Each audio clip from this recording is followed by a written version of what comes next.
You're listening to the Real Estate Runway podcast, powered by Quattro Capital, where we are all about alternative business and investment strategies to help you amplify life and maximize wealth. Here's your host, the recovering engineer turned multifamily investor, Chad Sutton. All right, Real Estate Runway family. Today we're going to talk a little bit about the marketing needs of a business. We're going to have a Quattro Roundtable edition with Tammy Sutton, one of the managing partners on here, who's one of her main focuses right now is really growing the marketing and brand equity on that side of our company. So before we get into it, if you get any value out of the show, please like us on YouTube, subscribe to the channel at Real Estate Runway, the channel there. And if you'll check us out and leave us a review at the podcast website on Apple Podcasts, a 5-star review and a thoughtful comment is the only way we grow this show. We appreciate all those who have done that. It helps us reach more people like you. If you want to apply to be on the show, please visit us at thequattroway.com/podcast.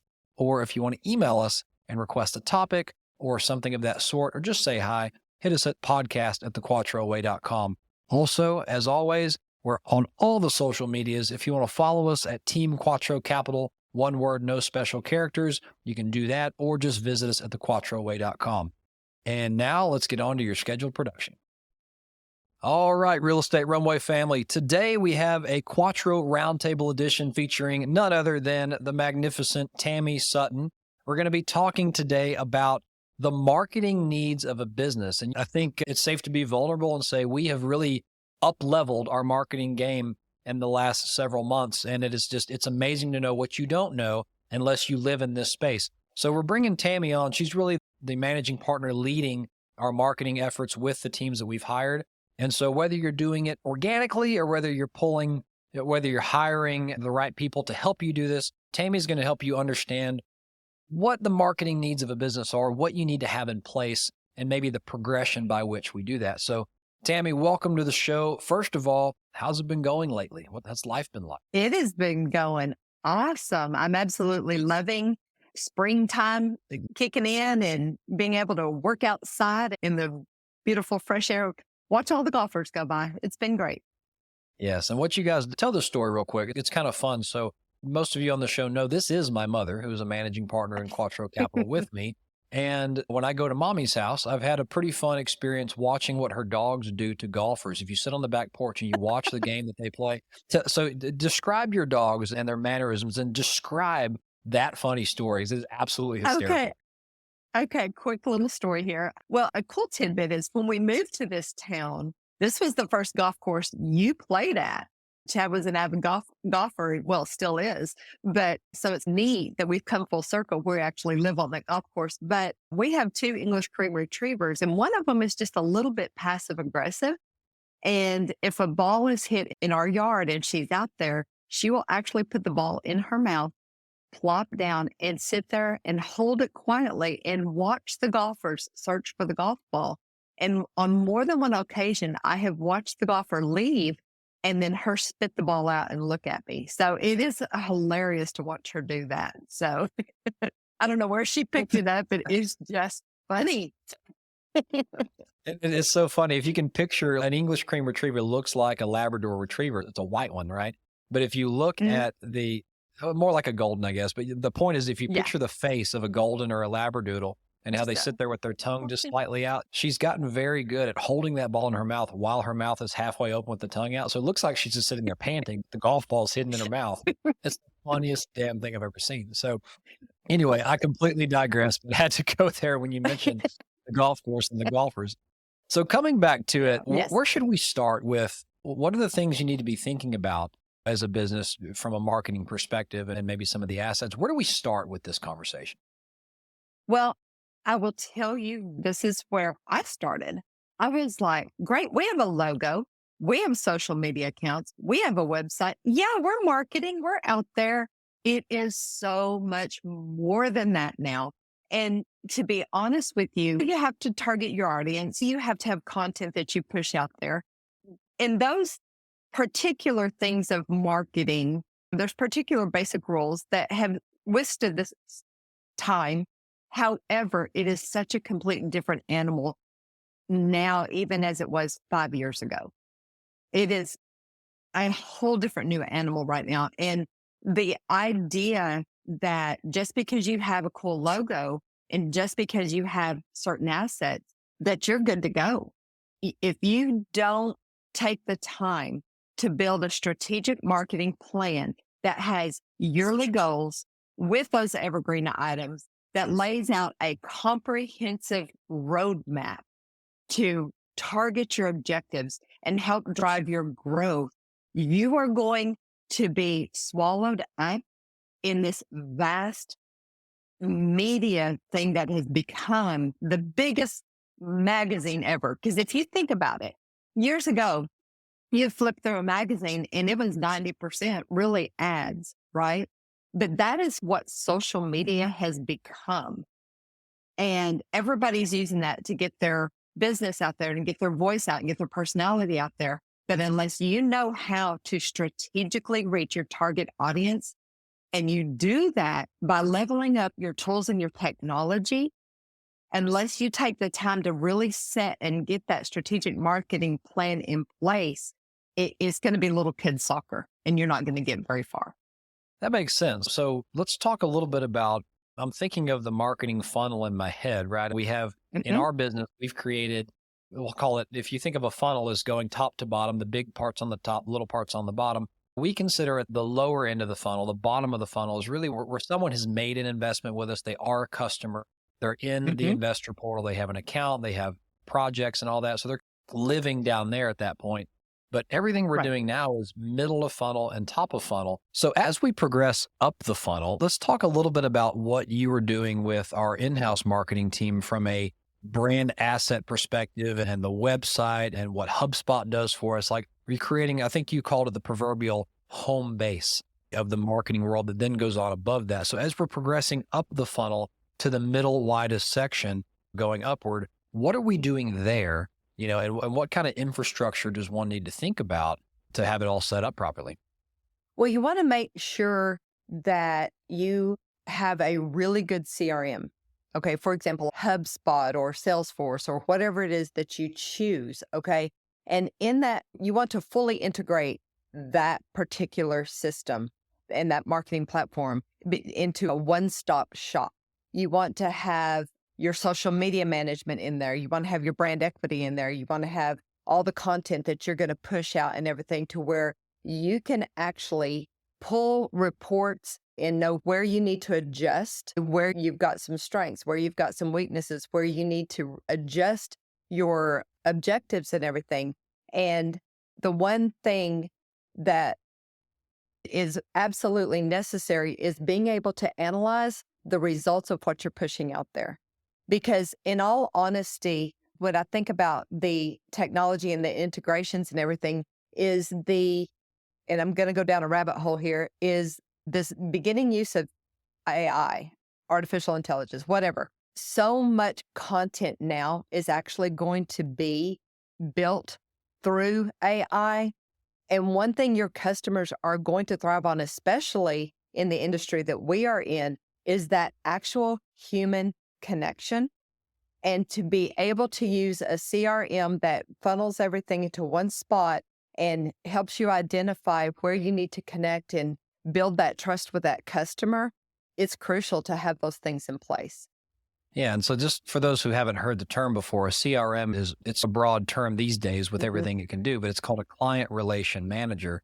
And she mentioned tools like HubSpot or like Salesforce, and the one-stop shop she's talking about. Let's think about your website and I'm sure you're going to go there next, but let's think about the website, for example. This one-stop shop marketing platform and CRM is going to have the ability to integrate with the back end of your website. So for example, have you ever been to a website where you see a little chat button in the bottom right-hand corner? There's some kind of a chat bot that gets on there and talks to you and helps you answer some questions, or helps you email contact sales, or maybe you click get a quote, or maybe you click some kind of interaction. Well, all that data goes into that back-end CRM and then enters into some kind of automated process to get to the right person.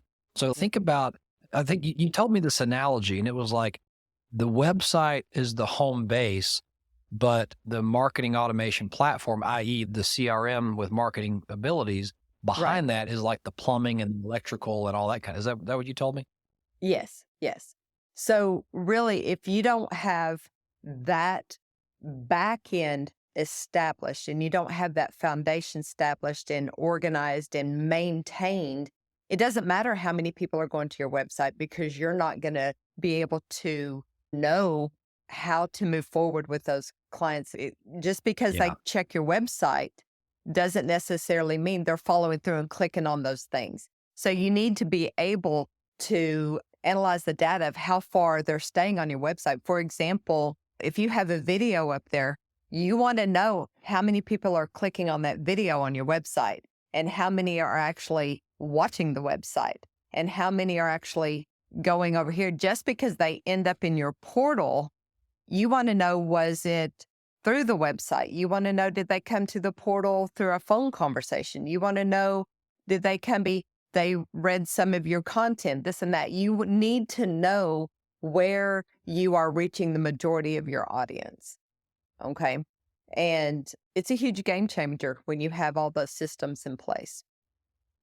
Yeah. And I think the old adage is you can't improve what you don't measure, right? And so we're going to get to the top of the funnel lead generation here in a moment, but let's just say you have some kind of a black box in place at the top that's pumping out 1 million leads a day and they're all qualified. You're doing a great job generating traffic.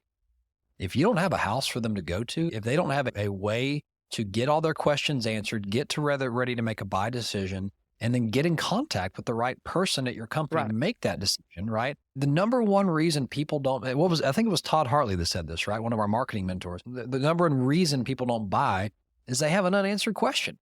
And so if you think about, what was the analogy? It was about pipes and water and leaking or something like that, of leads getting all the way through. Yes. Yes. You remember, so I think it was something like, you envision those 1 million leads being flowing water. Right. And it's all going through a set of pipes. And you think about all those pipes are like duct taped together. And most people's marketing systems are duct taped together. Well, what happens with duct tape? It's going to leak, right? And so you wind up with massive leaks of your qualified leads that aren't making it to the end of the pipe where they make a buy decision. And so everything she's talking about here is, how do you put a system in place that can handle all that traffic and help route it and help unblock unanswered questions, but then also understand the traffic that's coming in? Well, gee, is it even qualified traffic? Do we need to change how we're marketing?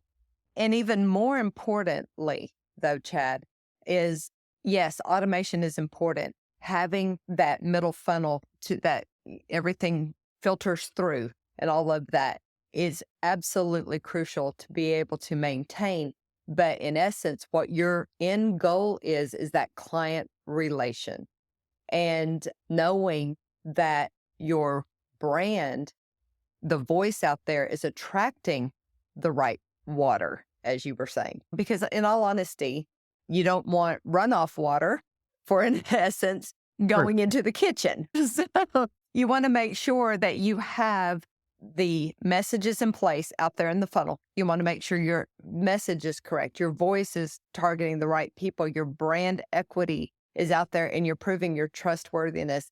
The one thing that I keep coming back to and that I keep learning more and more about is, yes, these systems and processes and technology and all these parts of the funnel are very crucial to being able to track success and manage your marketing.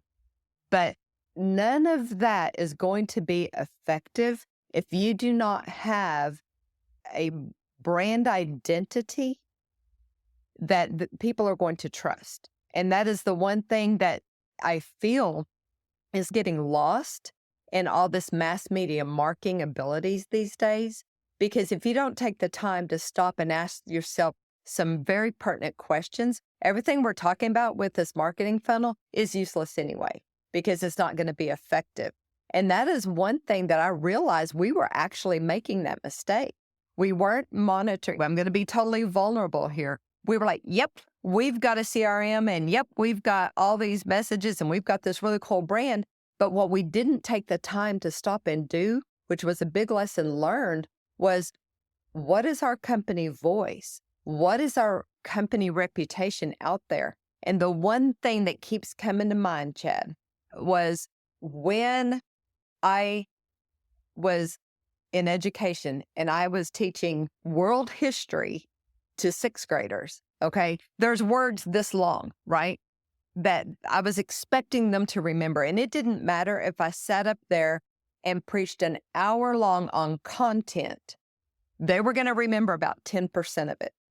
And they weren't going to know where to click or what to do when they got to where they were being assessed or whatnot. So if you apply that to the fact that when I told them a story, when I used storytelling to present that content, they would remember more like 90% of what I was wanting them to remember. And the same thing applies to this media because it's humans that you're projecting to, okay? So when you're out there and you're presenting your brand and you're doing it more in the form of what it is that you're wanting your audience to know, if you do it more in the form of a storytelling aspect, they're going to remember your brand more and they're going to earn more trust in your brand because they're going to remember more about it. And those are the people that flow through the system that you want to be able to connect with. And in today's AI world, in today's technology world, the one thing that people are truly hungry for is a trustworthy human connection. And that is the one thing that has to stay at the basis of all of this integration is don't lose the sight of the fact that technology, yes, is great. AI is great. But unless you end up at the bottom of that funnel with a human connection, your brand is not going to grow. You're not going to grow that trust because trust in a brand and your core values is what is going to set you apart from everyone else. And that's the one thing that I've been really getting my head wrapped around. That is the ultimate most important thing is we live in such a technological society with all these integrations that's necessary, but truly what they're going to trust is your values, your brand trust. For example, I was thinking about this the other day, Shark vacuum cleaners, right? They've done a phenomenal way of pushing themselves through marketing and getting up there to being a trusted brand to where I didn't even bat an eye when they started suddenly, instead of just vacuum cleaners, they sold blow dryers. I immediately went out and bought a blow dryer just because it was a Shark brand. So they've already earned my trust.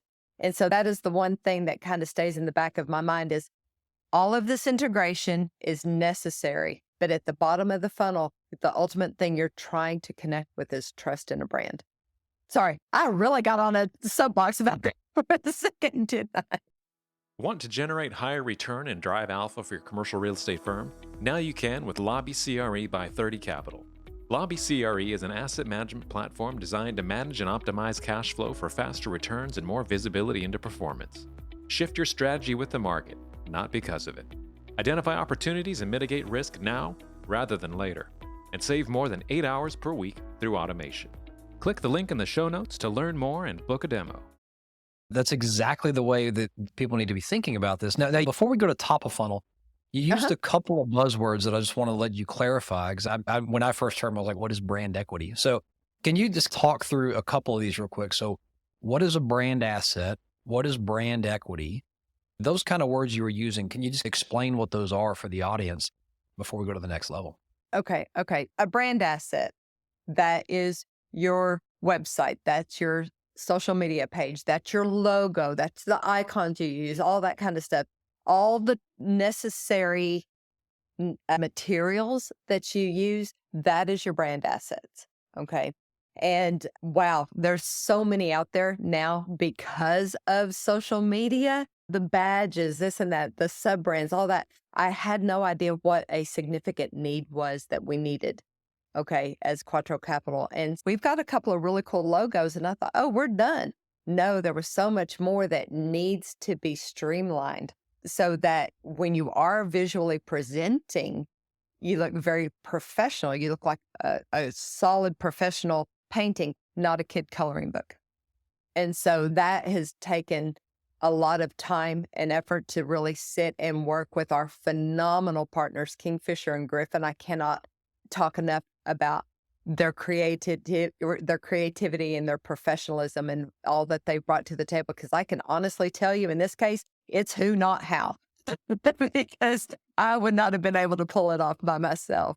But the brand equity and the brand identity, that is where you need to really take a step back and know that client relations is of the essence. So you need to ask yourself, what message do we want Quattro to have out there? What voice is our company going to project? What is our reputation going to be? And a lot of that starts with sitting there and analyzing who you are.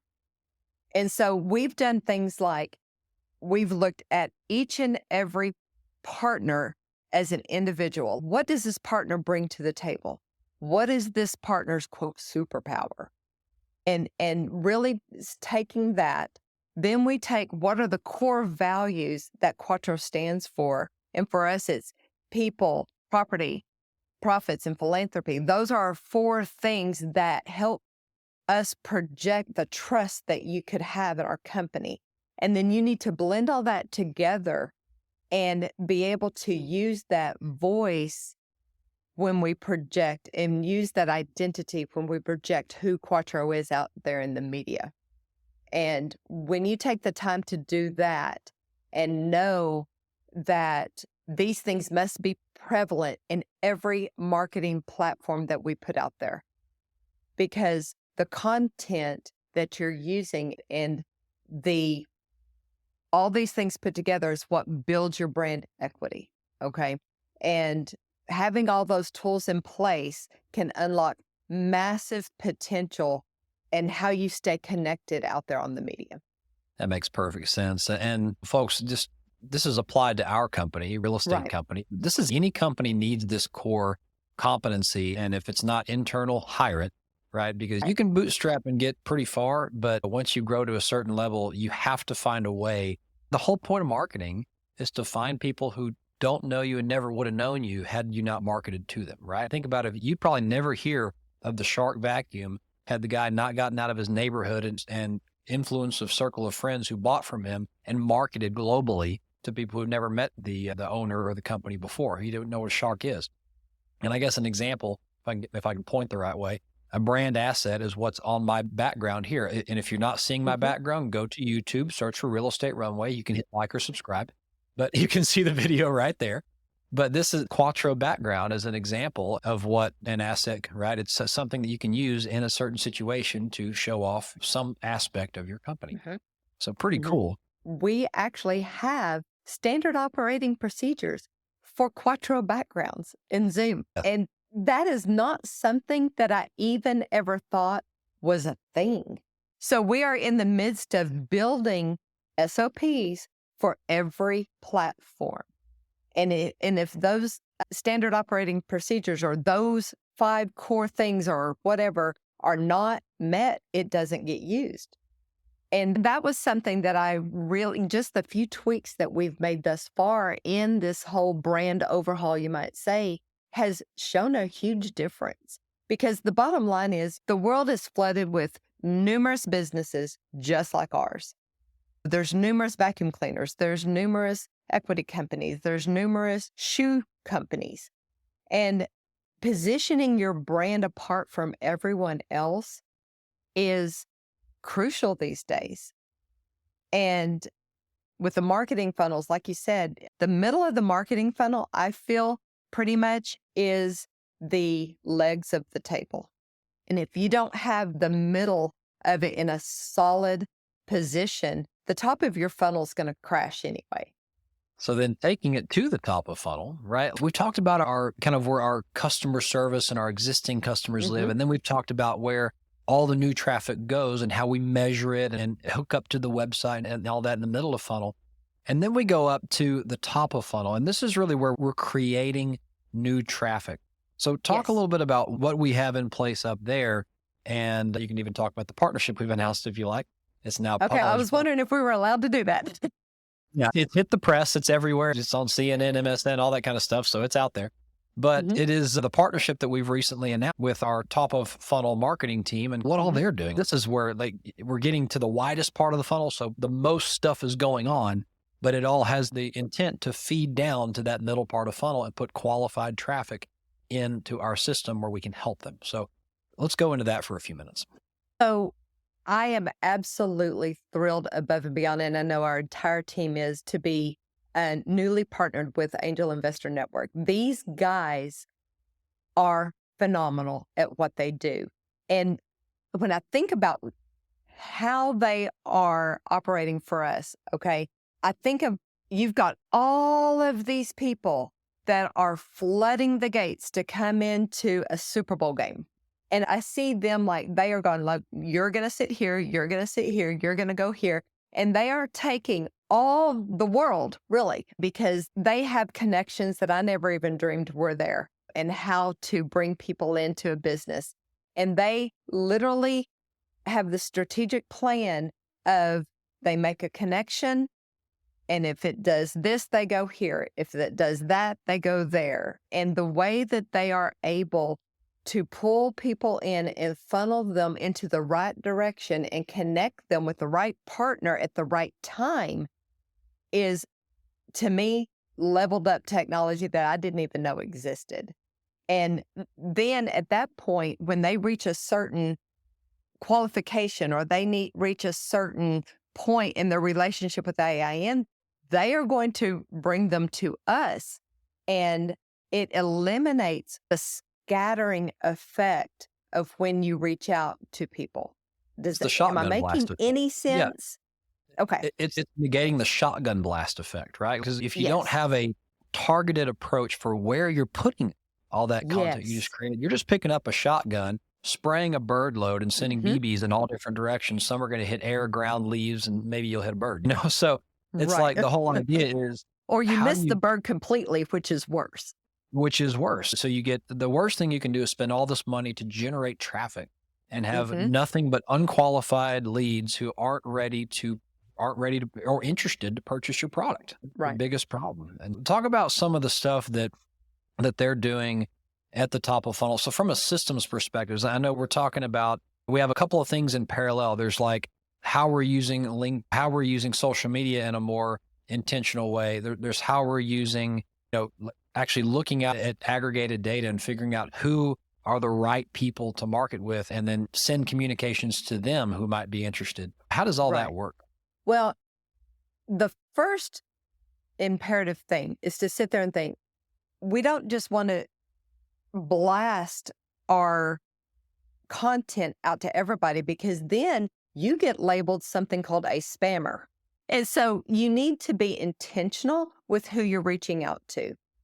And the systems and the technology that they have in place, they are able to identify who would be a very good target audience for our business. And that's crucial right there, because if you're just sending stuff out there and it's going nowhere, you're wasting money and you're wasting time and you're irritating people. And it happens. I'll be honest. For example, let's talk about LinkedIn. I can't tell you how often I sit there in my messages and just swipe, because I know you can identify that spam. But they have a process to be able to reach out to investors in social media platforms or direct emails or whatnot that's intentional and it's worthy.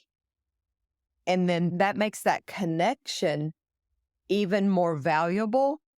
And it's not a waste of the customer's time or the client's time. And they're able to pull that in. And then,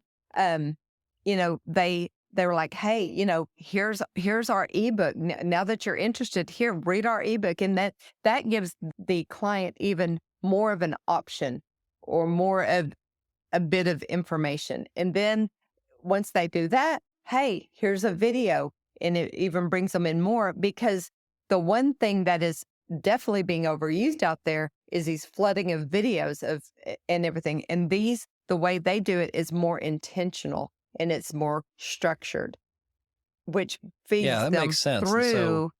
It feeds them through the funnel more effectively. Let's put it that way. Yeah, that makes sense. And so it's I think the whole idea and what you're describing here, if I can summarize, it's the top of funnel is really, how do you take your content, whatever it is that you've created to help the customer or the client Yes. answer their questions, determine if your product or service is right for them, and then get to the point of investing or buying the product or whatever it is. It's not a clickbait situation. You're not trying to get someone to click and get in a CRM so you can spam them till the day is long only so they unsubscribe. You waste a lot of money doing that. What you're trying to do is you're trying to dip your toe in, make a connection, get some back and forth dialogue, build a relationship. And then as the person shows interest, you build on that relationship and provide the right content at the right time. Some is automated, some is guided, but you help build the individual relationship rather than bombard the person to where they're just running for the hills to unsubscribe, or you become a spammer where you're just getting swiped in the good way. You're getting swiped to the left or the right. So it's very interesting, the process that's being put in place for that. So any final thoughts on just the culmination of everything we've covered? We've covered bottom of funnel, mid funnel, and top of funnel, and really being intentional with not only finding the right potential clients, building a personal relationship with each one of them in a mixture of automated and engaged ways, and then getting them to the point of where they're ready to make a purchase or an investment or whatever your product is. And then, of course, beyond that is customer service and doing what you said you're going to do. So that's a whole other topic for another day. But anything else you would add to this? Any final thoughts? Anything you want to leave the audience with? I will say this: marketing in its simplest form, and like I said, this has always been marketing, is being where your customers are and knowing how to communicate with them. And in order to build that brand awareness and what you have to offer them, and to be able to drive your sales and your content or whatever and improve your return on your marketing investment, is crucial to have the correct systems and processes in place.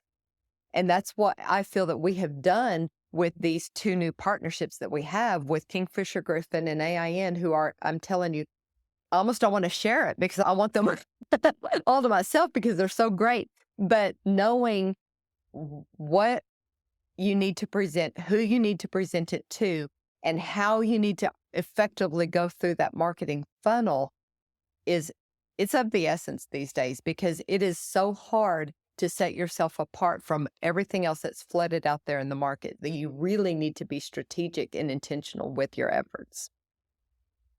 That's so interesting. And it goes back to I think the most tangible story of this that I can think of in recent history is, think about the operating system, Microsoft versus Mac OS, right? And I'm not going to say what's better today. At the time, Mac that had a better operating system. It was more robust, but they missed the mark from a marketing and execution perspective. And Microsoft still has probably 90% market share on the operating systems in use in the world today. So marketing is everything in a business. Absolutely. Yeah. Nectar understands that raising capital is labor and time intensive, and we exist to solve that problem for you. Nectar provides fast, flexible, cash flow-based financing for experienced rental owners and operators. Whether you need cash for acquiring properties, portfolios, or you simply need it for ROI-generating renovations or expansion of staff, Nectar has your back. Grab your 12-month P&L with debt service and click the link in the show notes below to apply today. Thank you for coming on and talking about this today. I look forward to maybe doing a follow-on episode maybe a few months from now as this has continued to progress and as we know even more than we do today. But for now, that's a good thing that we can share with the audience. I'm glad I was here. All right, friends, that was a pretty impactful episode talking through the different tiers of what we view to be the marketing funnel in our business. This is applicable to any business out there, whether you're an entrepreneur and an investor, or you own your own business, or you do something in this world. The quality of traffic you drive to your business is the only way you're going to generate effective and impactful and lasting customers. And remember, it's not about spamming people. It's about building a meaningful relationship in a systematic and engaged way. So with that being said, we hope you enjoyed this episode. If you got any value out of this episode, please hit us on YouTube at Real Estate Runway Podcast. You can subscribe there to the video version, or on anywhere podcasts are found. You can leave us a review at Apple Podcasts. If you got any value out of this, 5-star review and a thoughtful comment is worth its weight in gold, helps us grow the show and reach more people just like you. If you want to apply to be on the show, please visit us at thequattroway.com/podcast. And as always, if you want to reach out to us, request a topic, or just say hello, podcast@thequattroway.com. Until next time, this has been another episode of the Real Estate Runway podcast. Friends, over and out. We hope this episode was insightful and brought value to your day. If so, please be awesome and leave us a 5-star review. Find out how Team Quattro can help you at thequattroway.com. Until next time, this is the Real Estate Runway podcast.